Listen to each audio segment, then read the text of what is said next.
Boa noite, meus amigos. Sejam todos muito bem-vindos à nossa casa. Hoje a gente está recebendo nossa querida Mercedes Almeida, lá de Carpina, do SEAC, uma amiga queridíssima. E ela vem trazer para nós o advento do Espírito de Verdade. Muito importante para as nossas reflexões. A gente quer agradecer a todos aqueles que colaboraram para a nossa caravana. Então, nossa querida Mercedes está aqui e a gente vai fazer a prece para que nós possamos entrar dentro dessa espírito de comunhão com Jesus. Senhor Jesus, Mestre Divino, amigo sublime e incondicional de todas e todas as horas. Como é maravilhoso, Senhor, poder sentir que paira no ar neste momento, essa energia cheia de bênçãos, cheia de uma alegria e de um hálito grandioso, onde podemos sentir o frescor. Todos aqui, nossos irmãos, seus espíritos vibrando, sentindo a necessidade de entender melhor as tuas palavras, mergulhando cada um nas suas dificuldades, entregando em forma pedido de amor a ti. Maravilha sentir, Senhor, essa espiritualidade que prepara tudo de forma tão carinhosa, trazendo cada um de nós aqui, para que dentro dessa união possamos perceber quanto que o olhar voltado para ti, Senhor, é um olhar que transporta, é um olhar que nos transporta para a certeza da imortalidade. Nossa amiga possa trazer, como sempre, tudo a profundidade dos seus raciocínios. Que nós possamos abrigar em nossos corações essas palavras, fazê-las explodir de amor e de esperança. Hoje, agora e todos. Nesse clima de pessoas amigas, de pessoas sempre voltadas para aprender um pouco mais.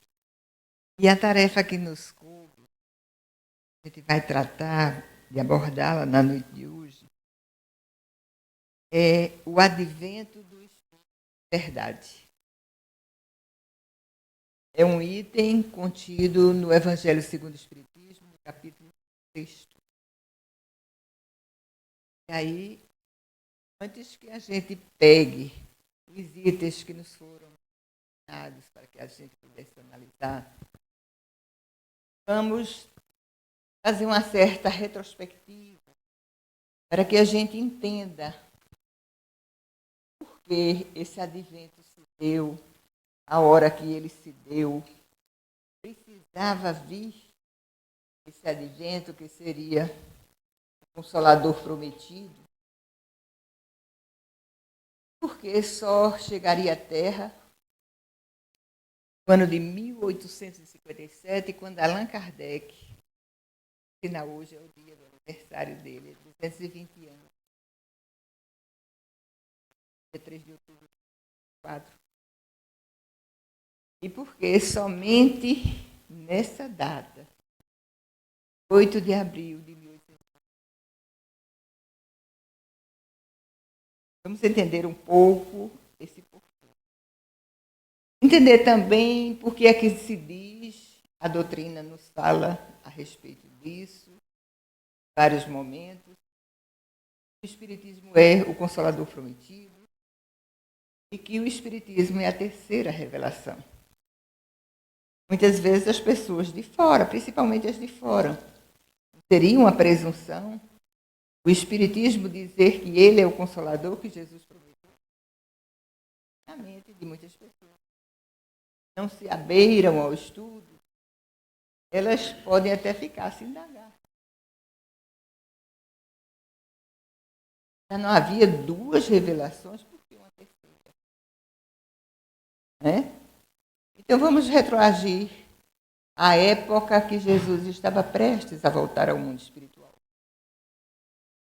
Retroagindo, nós vamos encontrar um momento que foi registrado por João no capítulo 14, versículos 15 e 17, onde Jesus prepararia os seus discípulos a respeito do seu retorno ao mundo espiritual. Eles estavam tristes.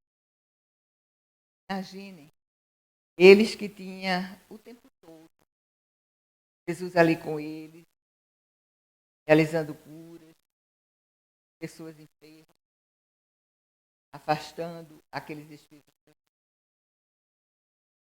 curando leprosos, cegos, endemoniados e paralíticos. De uma hora para outra, Jesus os preparava que ele retornaria ao mundo espiritual. E a mais, guardai os meus mandamentos.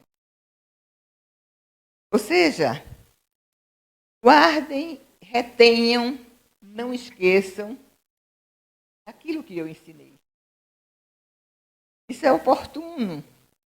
É um pedido que a conexão nunca deixe de ser realizada.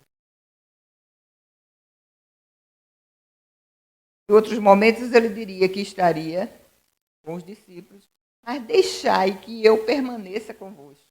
Quer dizer, abram espaço, não se desconectem, para que essa ligação sempre possa acontecer.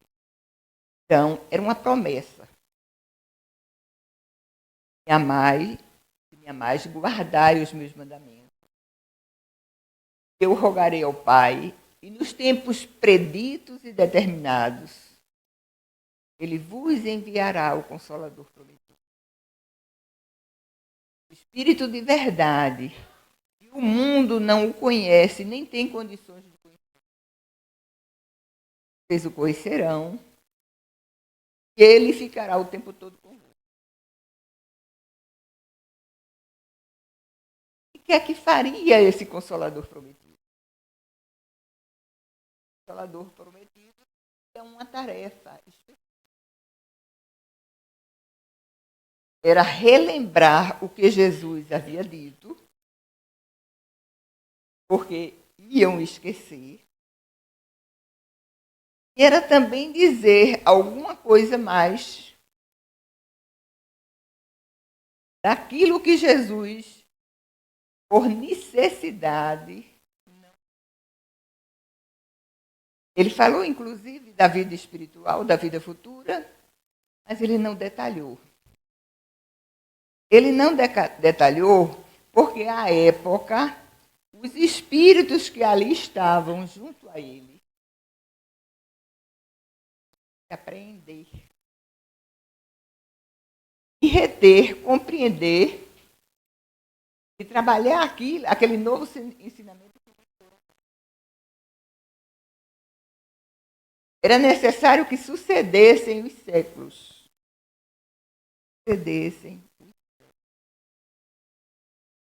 Seria necessário que se renovassem os povos e que fossem sedimentadas novas experiências. 3 atributos necessários. Era preciso tempo.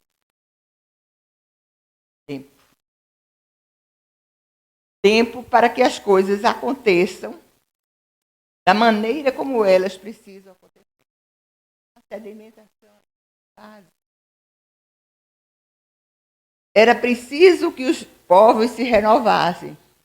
Os mesmos povos, talvez, mas em sucessivas existências.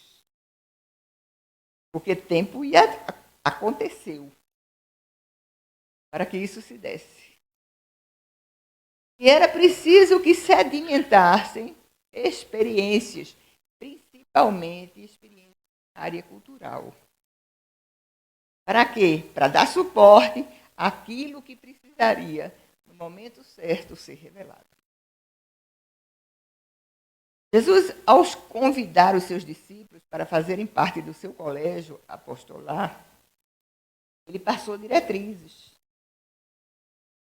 Foram várias delas enumeradas em vários momentos, em várias passagens do Evangelho.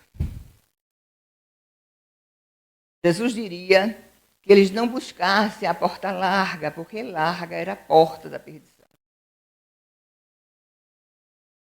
E seus discípulos não entrassem nos centros das discussões estéreis. Discussões que muitas vezes, quando acontecem, não trazem ganho nenhum para aqueles que estão ali defendendo as suas teses e para aqueles que estão a escutar. Era necessário, Jesus diria, curasse os enfermos, limpasse os leprosos, que afastasse as pessoas dos seus processos obsessivos. Ele dava uma condição. E aí a gente vai observando, e aí eu vou falar e destacar lá na frente, como o ensino de Jesus foi deturpado. Ele dissera que a missão daqueles que o seguiriam, cederiam nas tarefas. Eles deviam fazer isso, mas tinham uma condição. Dando de graça, não exibais ouros nem prata, não vos preocupeis com aquilo que vais. Cada trabalhador é digno do seu salário. Pontuou outras coisas, mas eu quis reter mais essas. Essas eu repassei. Entrassem pela porta larga, ou seja, a porta dos prazeres. A porta aqui é sempre aberta e a gente tenta abri-la cada vez mais para a gente aproveitar as coisas que o mundo está sempre a nos oferecer. Não nos distraíssemos com as discussões. Aí vocês podem pensar, e não é necessário que a gente defenda ponto de vista é. Mas se a gente se lembrar de Jesus, a gente vai retirar de muitas de suas falas, ele a dizer que nós não devemos atirar pérolas a porcos. Eles não darão valor às pérolas jogadas. E falaria também, e isso eu quero também destacar, que todo o trabalho ele deveria ser baseado numa troca gratuita, numa dádiva, cuja dádiva não deveria ser remunerada. O tempo passa. Os discípulos receberam essas orientações, continuaram saudosos, e registra-se que eles se reuniam de forma rotineira, tal qual acontecia quando Jesus ali estava junto deles. Eles rememoravam as lições dadas, mas uma saudade que era tão grande que tomava os seus espíritos, eles ainda não estavam a executar como deveriam fazê-lo. Até uma linguagem moderna, eles estavam de luto. E é aquele período em que a gente se engessa, e acontece todas as vezes que a gente tem uma perda. Do ponto de vista espiritual e emocional, eles estavam vivendo esse momento. Jesus já lhes brindara, depois que voltaram ao mundo espiritual, com algumas aparições. Mas eles se mantinham tristes quando Jesus apareceu aos 500 da Galileia. Estavam presentes os discípulos, eles estavam presentes quando essa aparição se deu. Outras pessoas amigas que também gostaram da mensagem do Cristo e as retinham em suas mentes. E aí Jesus aparece, materializa-se diante deles, 500 pessoas, e ali ele pede a tarefa seja realizada e de pregar o meu evangelho. Ele mandava a todos aqueles que quisessem seguir a sua mensagem, eles caminhariam por caminhos ásperos, mas Jesus afirmava-lhes que ele estaria com todos eles até a consumação dos séculos. E aí, nesse momento especial, Eles foram tocados de uma maneira tal, com esse apelo que Jesus lhes fizera, que eles resolvem, então, fundar em Jerusalém a Casa do Caminho. Casa do Caminho. E como era essa Casa do Caminho, quem era que comparecia buscando as bênçãos que aquela casa, desde que erguida, de uma forma muito simples, o chão era terra batida, sem nenhum revestimento, era terra batida que era ali a composição daquele pequeno espaço. Eles ali recebiam crianças esquálidas, recebiam loucos de toda procedência, recebiam pessoas outras que ficavam em filas na conquista de um prato de alimento. À noite, eles se reuniam num pavilhão, cujo pavilhão havia sido montado por amigos dos discípulos. E ali a palavra do Cristo era relembrada, curas eram realizadas. É quando, um determinado dia, eles que também recolhiam naquele recinto pessoas que estavam doentes, é quando, num determinado dia, chega à casa, levado por alguém que conhecia os trabalhos da casa. E essa pessoa que chegava à Casa do Caminho, doente, era Gesiel, depois que assumira a identidade de Estevão. E ali foi buscar um auxílio aos primeiros cristãos. Um dos discípulos disse em relação àquele apelo: já temos 49 pessoas aqui assistidas. Mas Pedro diz: não, é importante que a gente receba. Gesiel, vamos chamá-la agora de Estevão.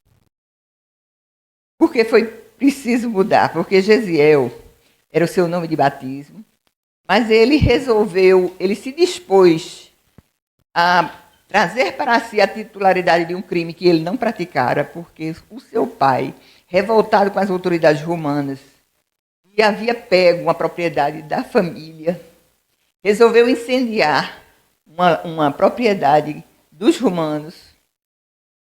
E aí, de forma revoltada, o pai foi preso, mas ele chamou para si a titularidade daquele crime. Foi enviado para as galés, o pai morreu, e ir para as galés significava morte certa ou uma doença. Pegava, porque ninguém resistia aos trabalhos que eram postos dentro desses navios. Mas Estevão, que tinha um sentimento muito bom e que tinha mediunidade de cura, ele curou uma figura que se destacava no mundo político de Roma. E por haver curado essa autoridade, Sérgio Paulo, ele lhe daria a liberdade e lhe faria um apelo. A partir de agora, em você estando liberto, assuma outra identidade. E ele assim o fez.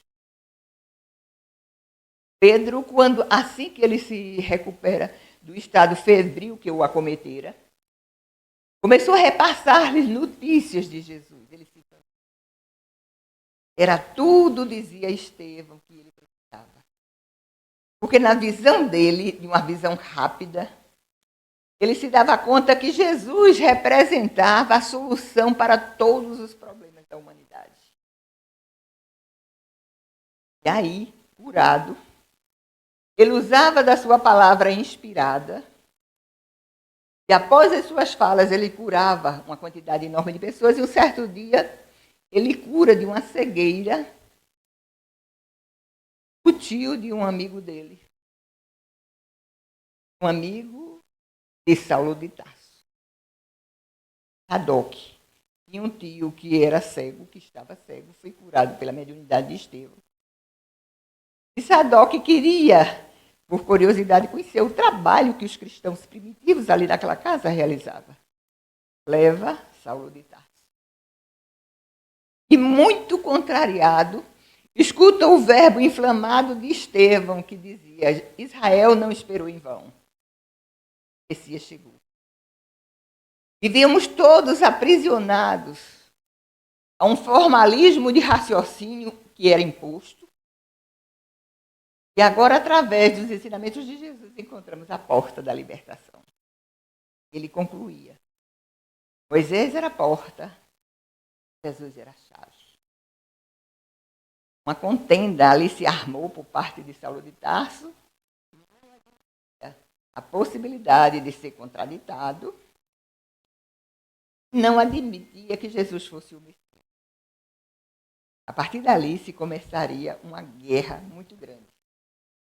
Tão grande contra os cristãos que no livro há 2000 anos, o Espírito Emmanuel ele registra que a nossa linguagem humana é pobre para descrever todo tipo de sentimento e sofrimento pelo qual passaram todos os cristãos.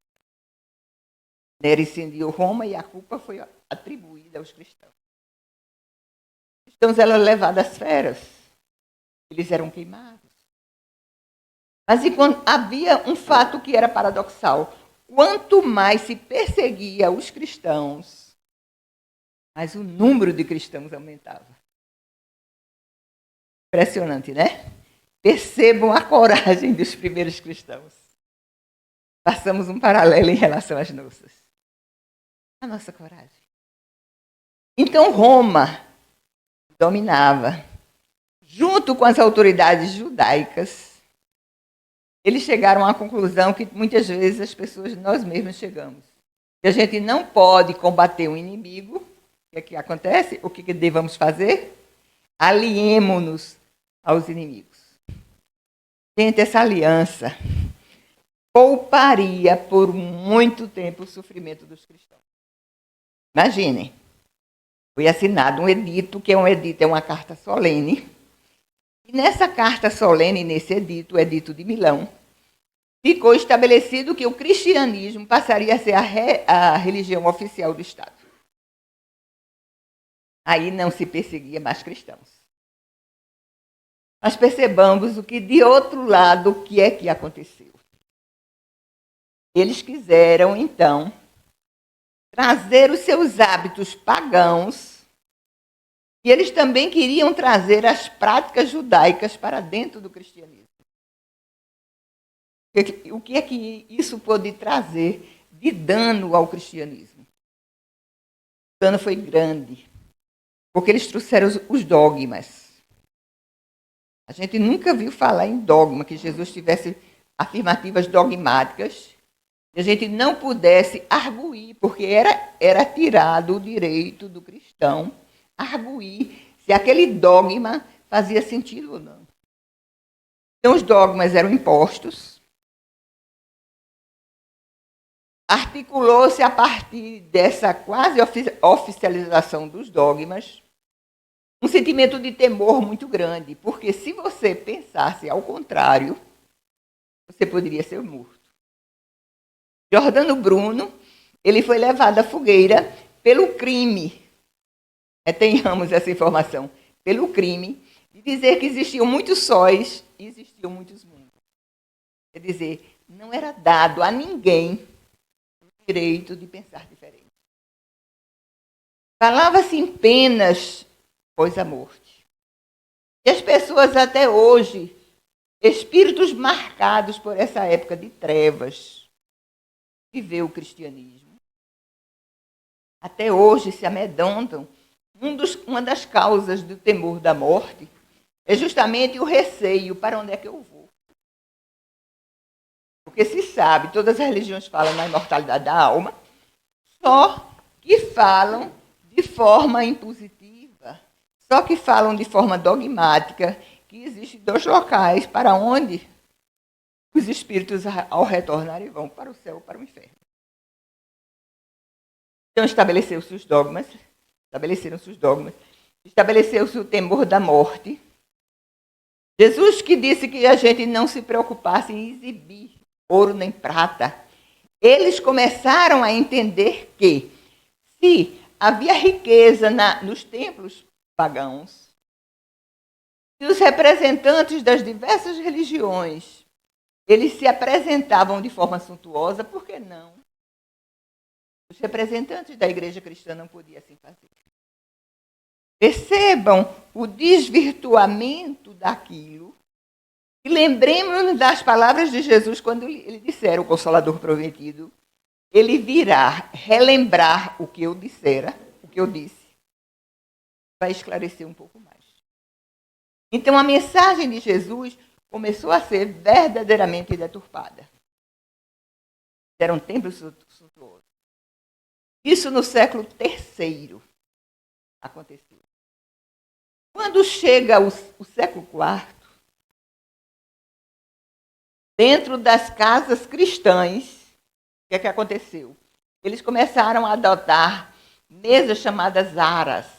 Essas mesas eram mesas de sacrifício, colocadas nas casas cristãs. Essas mesas foram introduzidas. Eles planejaram, eles idealizaram que deveria haver uma hierarquia sacerdotal. Os papas, eles eram enviados de Deus, legítimos representantes. Eles fizeram toda uma construção onde a humildade verdadeiramente foi banida. Aquela humildade, casas de chão batido, onde o evangelho era pregado, foi substituída por uma tentativa cada vez mais de luxo e opulência.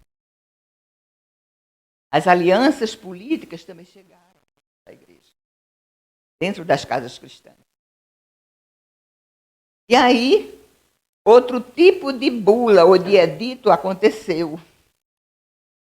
Promulgada essa bula por Gregório IX, onde foi criado 2 tipos de tribunal. Aliás, o nome difere, mas a essência do tribunal era a mesma: o Santo Ofício e a Santa Inquisição. As pessoas eram mortas, perseguidas, se não aceitasse aquilo que era imposto, que eram as cruzadas. Era a defesa do território santo, expulsando os muçulmanos. As mortes aconteceram e eles guerreavam levando a bandeira do Cristo. Eu nunca esqueço Hermínio C. Miranda dizer: muitas crianças nossas que estão vivendo na nossa época, muitas delas têm pavor da palavra Jesus. Porque o que é que elas lembram, o que é que esses espíritos lembram nas suas matrizes espirituais? Elas associam perseguição, morte, perda de bens. Porque aí era a igreja e religião juntas.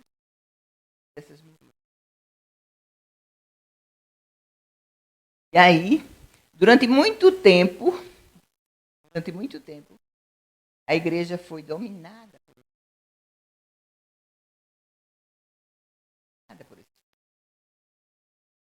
Mas a gente aprende dentro do Espiritismo que tudo passa, mas que nós achemos que esse tempo demora a passar. Chegaria a humanidade a viver uma nova fase, a fase do renascimento. O renascimento se deu em todos os campos. A ciência começou a progredir. Os cientistas, horrorizados com aquilo que era imposto pela igreja, eles começaram a levantar as suas teses, onde eles defendiam pontos de vista que eram coerentes e eram lógicos. Como é que aqueles que se dizem representantes do Cristo assim se comportavam? As pessoas abandonaram a religião. E passaram para o outro lado, a seguir os princípios filosóficos e científicos. É justamente nessa época, lá na pequena cidade de Hydesville, lá nos Estados Unidos, em 1848, gente, século XIX, todo esse processo que fez com que os cristãos sofressem, houve essa deturpação dos ensinos de Jesus. Foram no século III e IV, terceiro e quarto. Século XIX é que chegou. O advento. Advento significa vinda, chegada. Como ele chegou. chegou porque o mundo espiritual, de forma mais ostensiva, faria com que a humanidade começasse a ter uma nova fase de espiritualização. Porque os fenômenos mediúnicos, fenômenos espirituais, a Bíblia está recheada deles, tanto no Velho como no Novo Testamento. Portanto, as bases de um novo espiritualismo começou a surgir a partir dos fenômenos de Hydesville, lá nos Estados Unidos. Uma casa habitada por um casal e 2 crianças, 2 adolescentes. Começaram a receber de forma ostensiva todas as...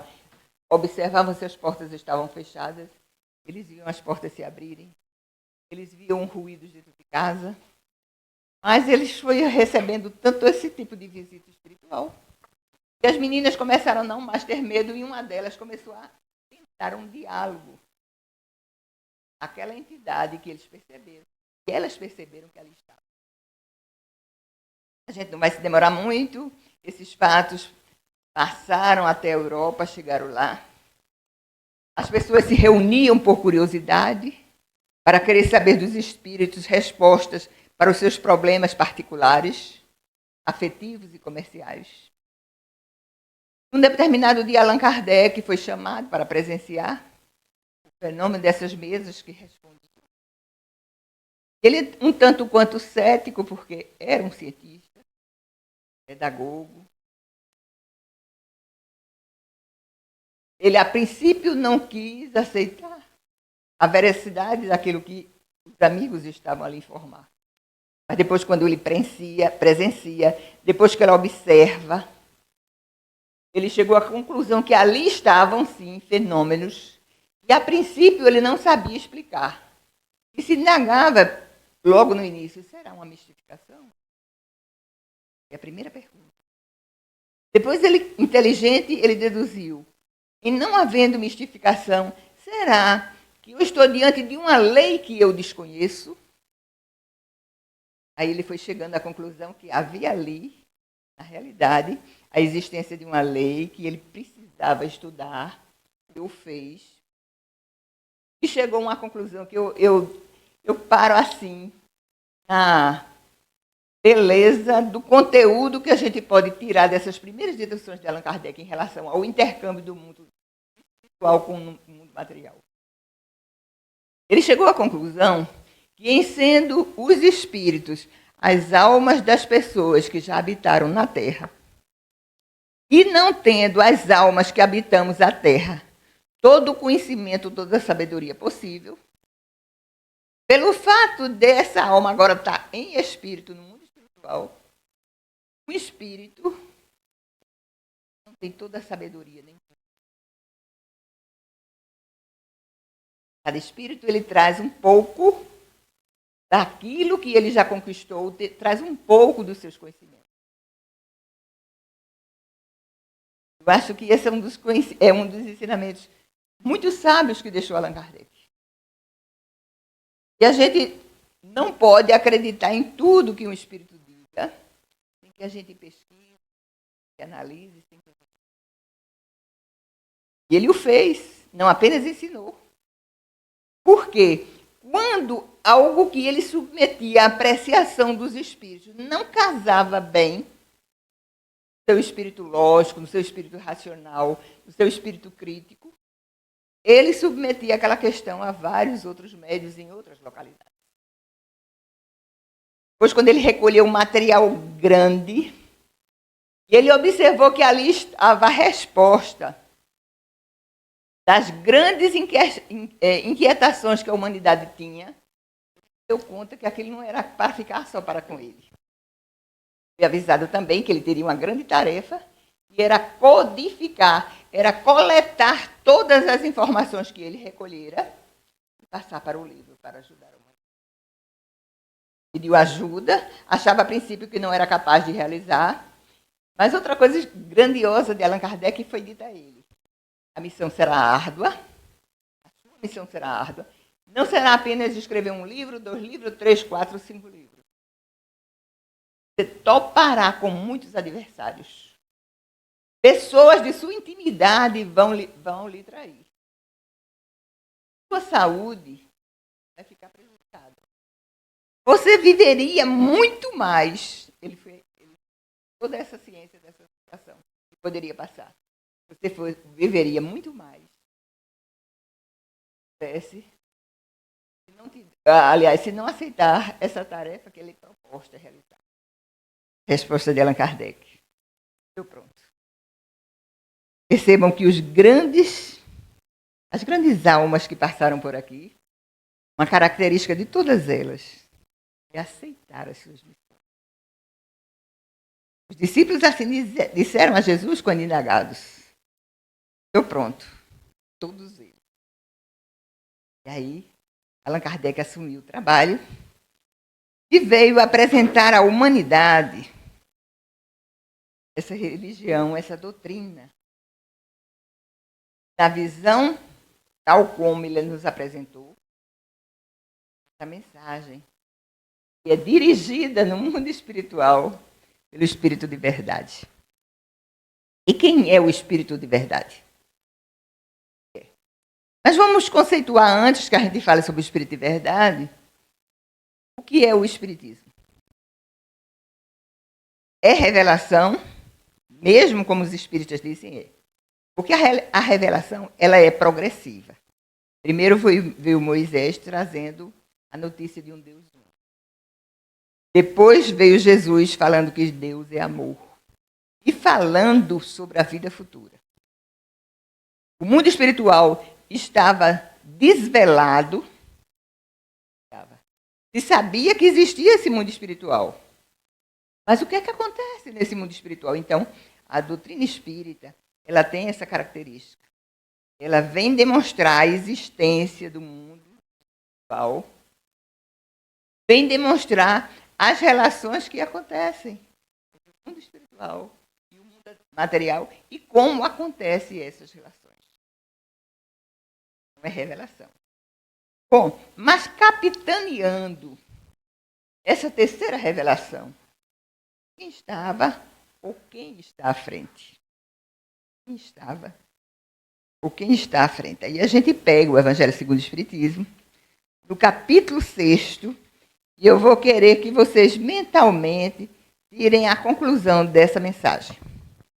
Instrução dos Espíritos, advento do Espírito de Verdade. Venho, como outrora aos tranviados filhos de Israel, trazer-vos a verdade e dissipar as trevas. Escutai-me. O Espiritismo, como fez antigamente a minha palavra, tem de lembrar os incrédulos que acima deles reina a imutável verdade. O Deus bom. Quem apresentou que Deus era bom? Quem apresentou, gente? Jesus. Porque Moisés apresentou o Deus único. Mas Jesus apresentou aquele colérico, né, que vingativo. Mas Jesus veio trazer esta grande realidade. Então, o Espiritismo, como fez antigamente a minha palavra, tem de lembrar os incrédulos que acima deles reina a imutável verdade. O Deus bom, o Deus grande, que faz germinem as plantas e se levantem as ondas.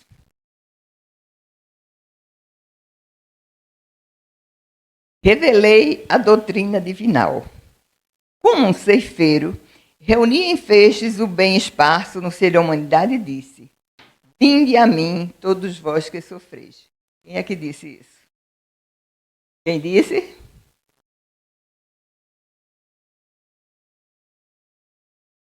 Mas, ingratos, os homens afastaram-se do caminho reto e largo que conduz ao reino de meu Pai. E enveredaram pelas ásperas sendas da impiedade. Aí me lembrei daquela palestra que eu fiz em agosto aqui. Jerusalém, Jerusalém. E matas os profetas e apedrejas os enviados. Quanto tempo eu quis juntar sobre as minhas asas, como uma galinha faz com seus pintinhos. O que acontece? Então aqui a gente faz uma conexão com esses textos. A doutrina espírita que apela para a razão. Porque fé verdadeira é aquela que enfrenta a razão em todas as épocas da humanidade. Então a gente começa a fazer conexão. Dos fatos que ele aqui narrou. Então, mais ingratos, os homens afastaram-se do caminho reto e largo que conduz ao reino de meu Pai, enveredaram pelas ásperas sendas da impiedade. Meu Pai não quer aniquilar a raça humana. Quer que, ajudando-vos uns aos outros, mortos e vivos, com isso aqui ele dá quase que uma ratificação dessa possibilidade que existe do intercâmbio do mundo espiritual com o mundo material. Ele fala na necessidade de uma ajuda mútua, porque somos muito pequenos se somos sozinhos. Se quisermos fazer algo sem conexão com os valores espirituais, a nossa obra rui, a nossa obra cai. Não é? Não é sem razão que no capítulo 25 aqui do Evangelho, está lá. Pede e se vos dará, bate se vos abrirá. E quando há a explicação feita por Allan Kardec a respeito dessa passagem, ele explica que há necessidade e que a gente deve pedir luz. Luz para quê? Para ter discernimento. Precisamos também, e está lá no Evangelho, vocês podem ver depois nessa parte do ajuda de que o Senhor te ajudará, peçamos também orientações, peçamos conselhos, nesse trabalho belíssimo de intercâmbio, e o Espiritismo abona e diz que é possível. Né? Então ele diz assim, mortos segundo a carne, porquanto não existe a morte, vos socorrais mutuamente, e que se faça ouvir não mais a voz dos profetas, e dos apóstolos, mas a dos que já não vivem na terra a clamar. Orai e crede. Orai e crede. Pois que a morte e a ressurreição, sendo a vida a prova buscada, e durante a qual as virtudes que houverdes cultivado crescerão e se desenvolverão como o cedro. Bom, eu acho que vocês já captaram de quem é essa mensagem, né? O Espírito de Verdade, o advento do Espírito de Verdade, comandado por Jesus. Muitos compuseram ou compõem a falange o Espírito de Verdade. São muitos, mas a direção espiritual de Jesus. Inclusive, Allan Kardec, aqui na Terra, realizando a missão que realizou, ele também é um espírito de escola, que fez parte dessa programação. Porque se a gente considera a beleza das respostas que os espíritos deram a ele, paremos em casa e com calma, pensemos também nas perguntas que ele dirigiu aos espíritos. Que tipo de perguntas ele fez? Como ele dissecava, como ele desdobrava uma pergunta, ele saía desdobrando, para que não houvesse nenhuma dúvida. Então, totalmente aclimatado, alinhado com os propósitos do Mestre. Mas aqui nessa mensagem do advento do Espírito de Verdade, ele diz, ou ele faz um apelo para cada um de nós. Espíritas, amai-vos. Espíritas, instruí-vos. Mas eu um dia me dei conta e nunca deixo de salientar. Antes de Jesus fazer esse apelo, ou o Espírito de Verdade fazer esse apelo para cada um de nós, ele diz assim, sinto-me por demais tomado de compaixão pelas vossas misérias. Jesus, Espírito de Verdade, observando o nosso sofrimento aqui na Terra, sinto-me por demais tomado de compaixão pelas vossas misérias, pela vossa fraqueza imensa, para deixar de estender a minha mão socorredora aos infelizes transviados que, vendo o céu, caem nos abismos do erro. É tudo tão claro. Allan Kardec não criou teorias, ele apenas observava, analisava, experienciava. E depois ele apresentava os fatos. São tudo as claras. Então, a gente muitas vezes vê de forma tão límpida, tão clara o conteúdo doutrinário, e a gente opta por caminhos outros. Eis que do além-túmulo que julgáveis o nada, vozes vos clamam, irmãos, nada perece. Jesus Cristo é o vencedor do mal, sede os vencedores da impiedade. Espírito de Verdade, Paris, 1860, século XIX. E essa doutrina se apresenta. A primeira revelação teve Moisés como representante dela, a segunda Jesus, e a terceira é um ser coletivo. Ser coletivo porque aqui, nas obras da codificação, a gente vai observar uma pleiade, um conjunto de espíritos, e nenhum chama para si a titularidade daqueles ensinos, daquela apresentação. Então, é um ser coletivo. Tanto que Jesus, ao anunciar para os discípulos, esse Consolador ficaria o tempo todo convosco. Porque em toda parte pode haver o intercâmbio mediúnico. Em toda parte pode haver a comunicação de um espírito a orientar. Então, ele se foi, segundo a revelação, mas a terceira, o Consolador prometido, estaria ou está o tempo todo conosco. Vejam agora, em rápidas palavras, o paralelo ou a ratificação daquilo que Jesus falava com aquilo que o Espiritismo diz. O Espiritismo fala que a reencarnação é um dos seus princípios básicos. O que Jesus dizia a respeito da reencarnação? A Nicodemos ele disse, é preciso nascer.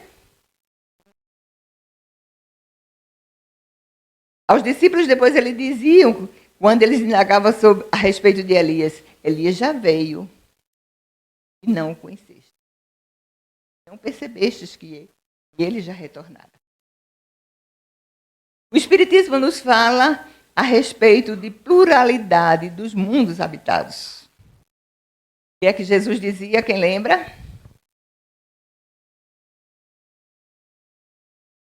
Na casa do meu pai existe muitas moradas. Se assim não fosse, eu não vos teria dito. Então, reencarnação, pluralidade dos mundos habitados. O Espiritismo nos fala a respeito da fé. O que é que Jesus falava a respeito da fé? Todas as vezes que ele curava.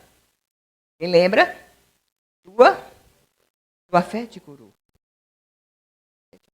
Percebam a ligação entre Cristo e a doutrina dos Espíritos. Há outras religiões que falam em penas eternas. Nós temos um livro que tem um item chamado Código Penal da Vida Futura. E lá a gente vai encontrar que todos nos salvamos, porque existe uma lei de progresso, chamada Lei de Progresso. E de acordo com essa lei, todos progrediremos. O Espiritismo não cobra nada daquilo que oferece, do ponto de vista espiritual, às pessoas que acorrem em busca de um auxílio espiritual. O que é que Jesus dizia? Dai de graça, graça recebida. Será que deu para sentir quanto era importante que acontecesse a vinda de uma terceira revelação? O ensino de Jesus foi deturpado. O ensino de Jesus continua deturpado. Porque há religiões que cobram e cobram muito das dádivas oferecidas. Chegam a constranger pessoas que têm poucos recursos. Dizem que até... Outro dia assisti a um vídeo. Eu fiquei assim, parada. Eu disse, gente, chegam a isso.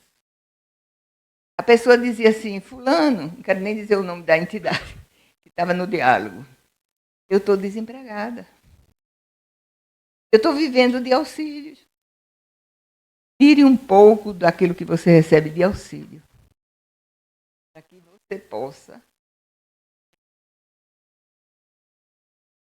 Gente, é tão duro. Eu estou vivendo de auxílio. Um pouco do auxílio.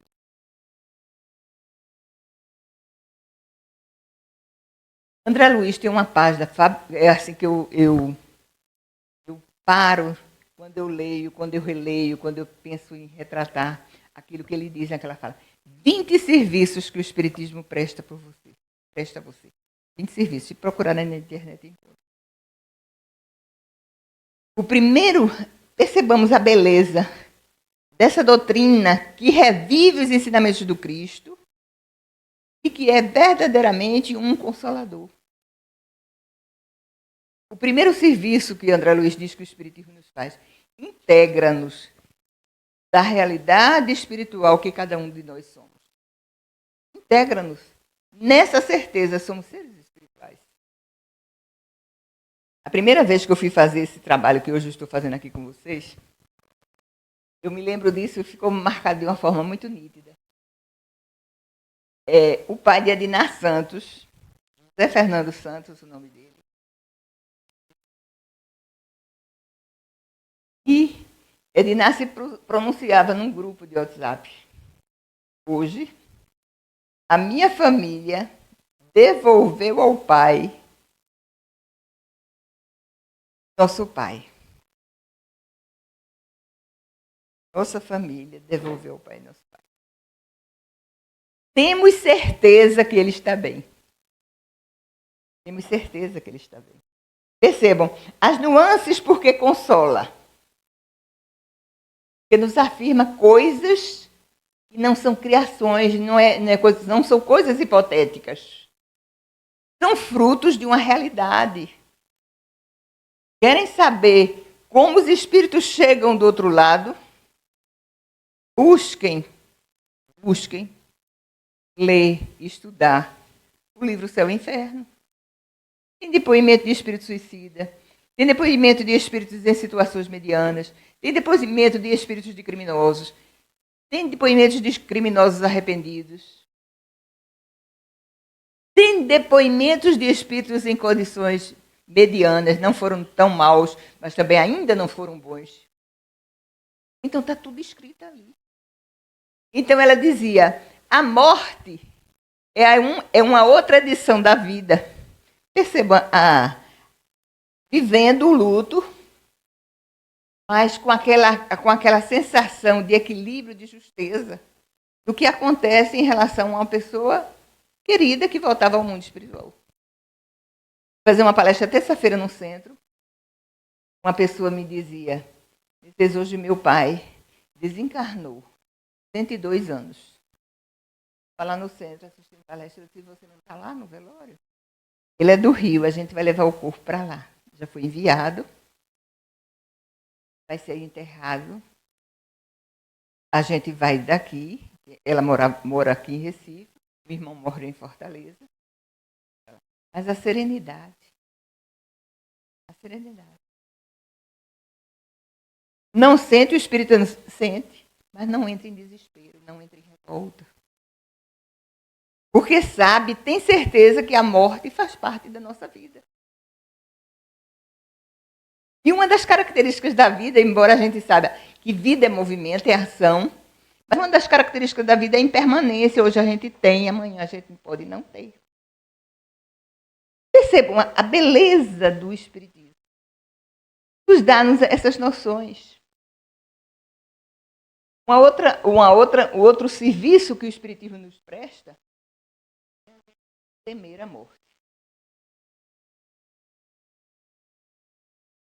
O espírita que teme a morte tem que começar a se preparar. Por que se preparar? Porque às vezes o temor não é o temor, porque eu tenho certeza que o espírita tem certeza que a vida continua. Mas muitas vezes é o desapego. A gente ainda não aprendeu a desapegar. A ponto de Ana Teresa Camasmin, ela escreveu um livro, Caminha que a vida te encontra. E nesse livro ela fala da morte de um filho dela. Ela tem 3 filhos. O filho mais novo dela, de 20 anos. Aí ela disse, meu Deus, como é que eu vou trabalhar essa situação? A dor era grande. Os filhos saíram de casa, foram a uma cidade fazer uma viagem. E lá ele teve um problema cardíaco, morreu. Aí ela disse, o tempo do nosso pensamento é diferente do tempo das nossas emoções. Como pensamento, o pensar intelectual falava da continuidade da vida, mas as emoções nossas, elas são trabalhadas de forma diferente. A gente tem o conhecimento, mas emocionalmente, muitas vezes, a gente não está preparado.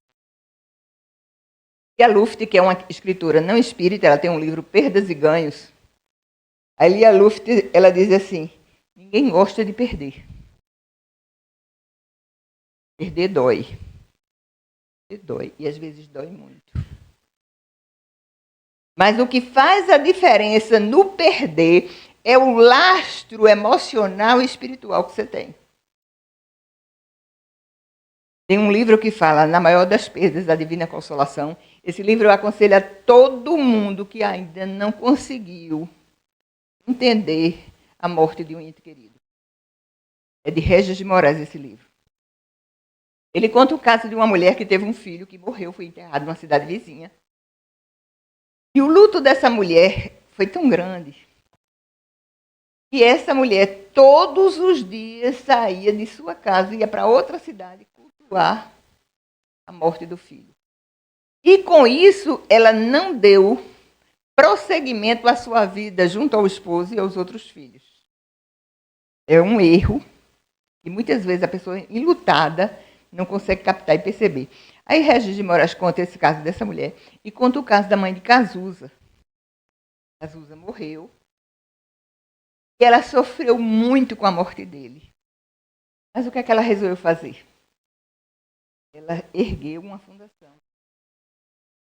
Um dia um repórter lhe perguntou, esse trabalho aqui na fundação faz com que a senhora perceba a sua dor de forma diferente? Ela disse, faz. Não diminui a saudade. Mas eu canalizo a minha energia para ajudar outras pessoas que estão sofrendo. Bezerra de Menezes, ele perdeu 4 filhos. Perdeu, entre aspas, que a gente sabe que a vida prossegue. Desencarnaram antes dele 4 filhos. E uma filha de 22 anos que era o amor da vida dele. Era o encanto, como ele dizia no livro, que fala sobre a história dele, de Silvio Brito. Ele diz que era o enlevo do velho pai, a menina. Tornou-se espírita.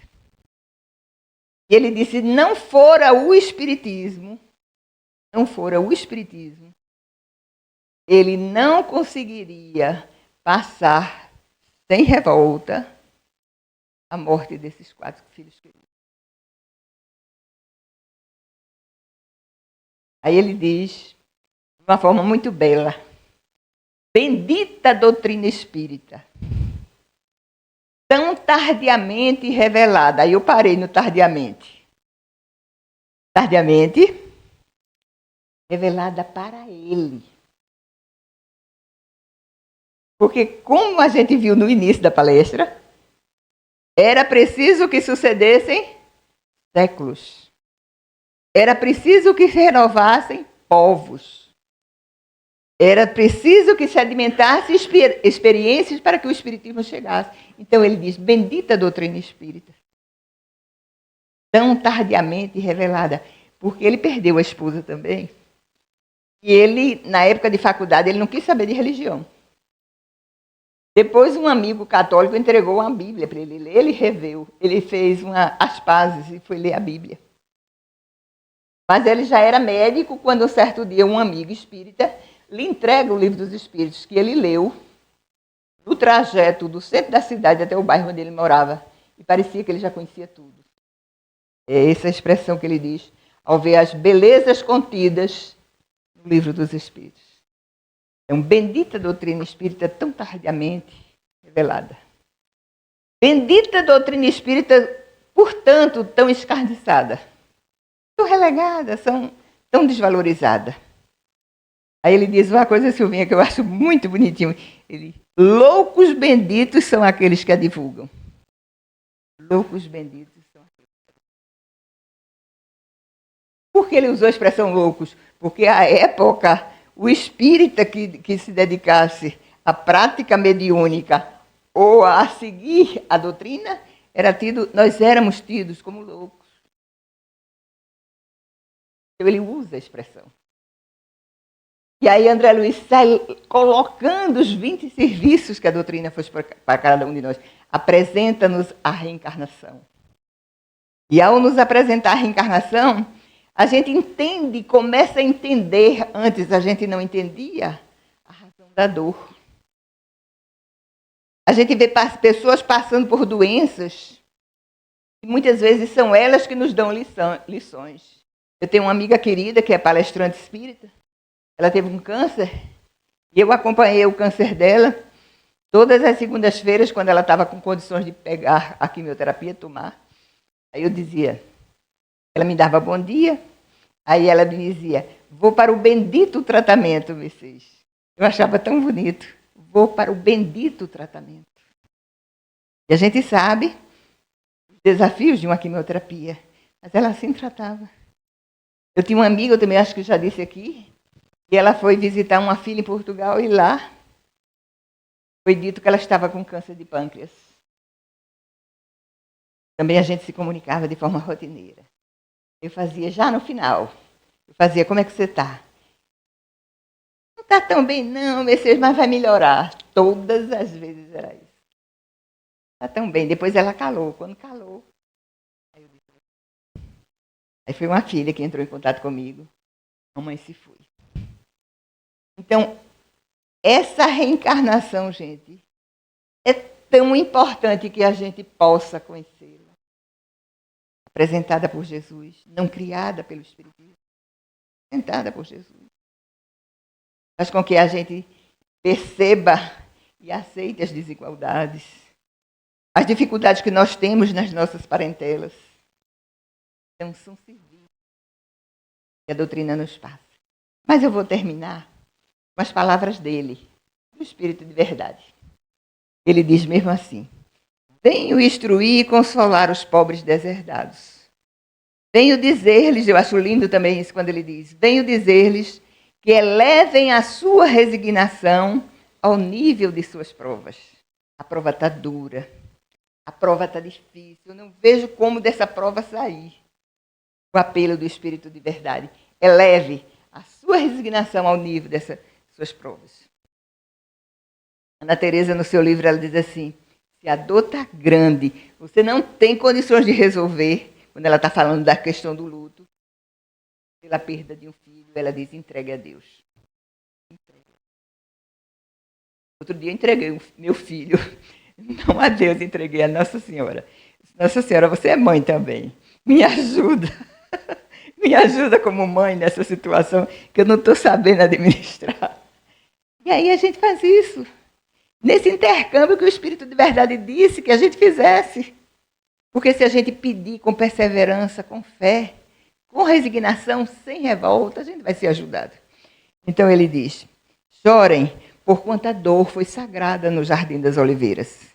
Mas que esperem, pois que também a eles, os anjos consoladores, lhes virão enxugar as lágrimas. Obreiros, traçai o vosso sulco, recomeçai no dia seguinte o afanoso labor da véspera. O trabalho das vossas mãos vos fornece aos corpos o pão terrestre. Vossas almas, porém, não estão esquecidas. E eu, o jardineiro divino, as cultivo no silêncio dos vossos pensamentos. É bonito demais, né? É da gente ler e ler, e sabendo que na caminhada a gente conta com isso.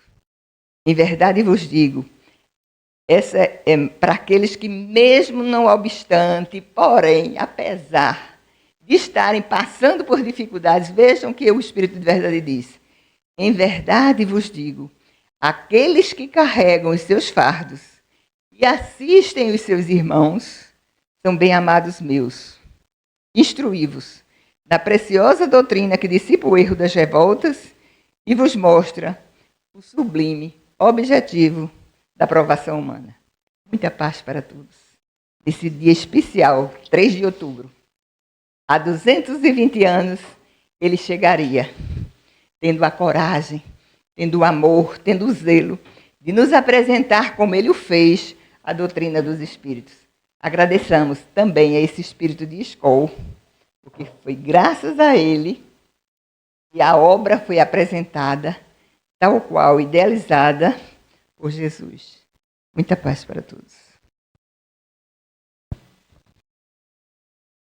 Maravilhoso demais, não é? Não é? Ela é demais, né? Uma coisa sensacional que, dentro dessa grandiosidade de Kardec, veja, os fenômenos aconteciam e as escolas daquela época, né? As sociedades espíritas também ali de França, da Inglaterra, eram estudos científicos e eles se pegavam aos fenômenos. E Kardec, além de tudo, ele conseguiu enxergar o cerne da reencarnação. Então, quando a gente lê a história do Espiritismo, reencarnação, quem traz é Kardec, mostrando realmente esse grande instrumento pedagógico de nossa alma, né? Processo reencarnatório. Então, a gente tem muito que agradecer mesmo a esse espírito grandioso, né? E a nossa querida também. Muito obrigada. Vontade de ouvir você a noite inteira. Coisa maravilhosa, minha amiga, sempre. Então, meus queridos, a gente vai ter passes agora no final, tá? Que eles quiserem tomar o passe.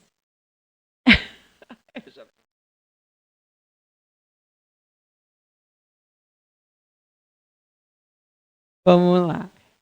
Então, a gente vai ter passes agora no final. E na terça-feira que vem, fica um convite, a gente vai estar recebendo aqui o Estevão Coimbra.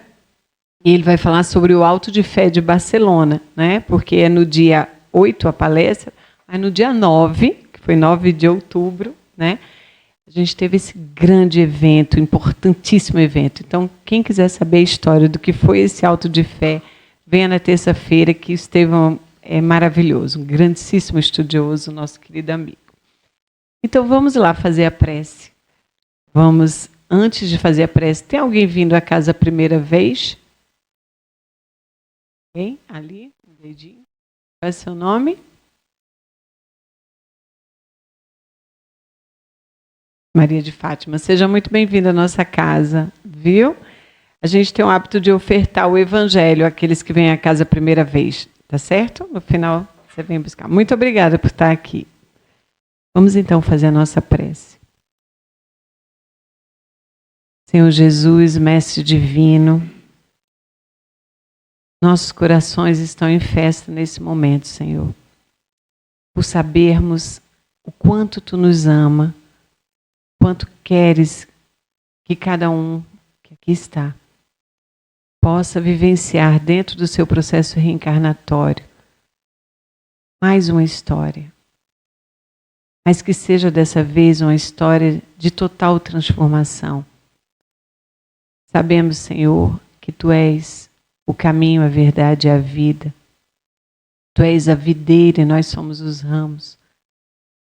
Tu trouxeste para nós toda a grandiosidade dos Teus ensinamentos e palavras e exemplificações.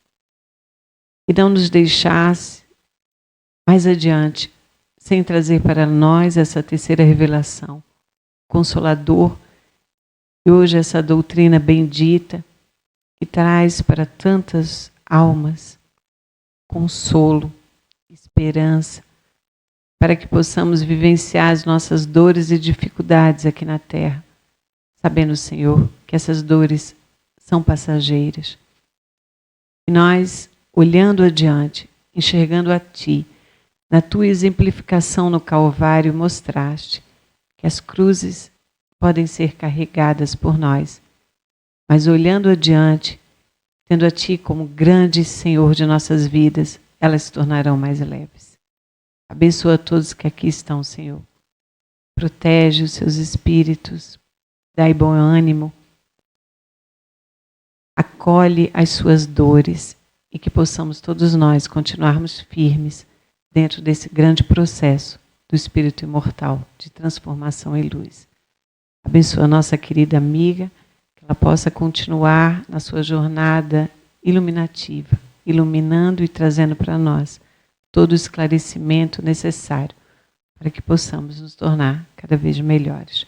Se conosco, Senhor, hoje, agora e todo sempre.